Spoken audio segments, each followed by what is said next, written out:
Sa center stand comparison lang ha. Nagulat nga kami kasi 117 lang talaga yung stock nito sa 13 straight 1K 1K. Ewan ko lang pag may sakay na. Grabe yung ano guys. Umabot ng 137 sa center stand comparison natin kasi yung dati 117 siya. Stock pulley lang. Stock pulley na naka 13 grams straight 1K 1K ang spring. Nag-try tayo ng, iwan ko nakita yung first video natin, lalagay ko na lang dyan. Naglagay tayo ng 0.5, stock pulley pa rin. Bumaba siya ng 117, naging 113 ang kph.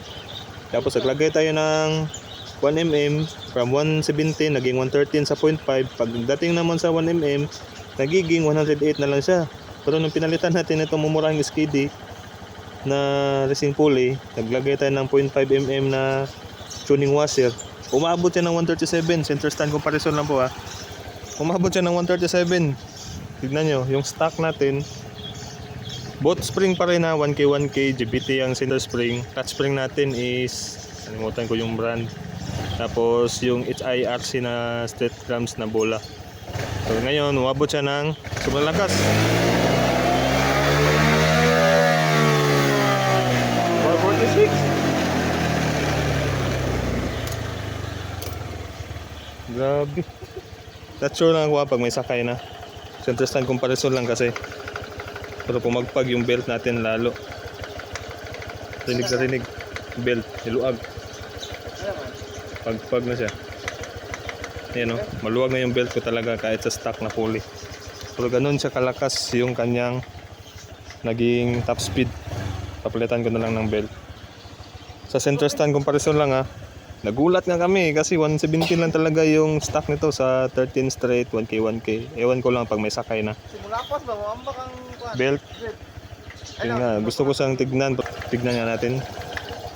Center stand comparison lang, hindi ko pa nasakyan kasi naka-center stand siya ng 117. Naka-center stand din siya nung naglagay tayo ng 0.5, naging 113. Naka-center stand din siya nung naglagay tayo ng 1mm, naging 108. Naka-center stand din siya ngayon na naka-racing pulley na skiddy, naka 13.5 na same na pa rin yung bola at saka spring. Pero ang lakas niya, pila tuloy? 147? Grabe. Tignan natin kung ano yung tumutunog.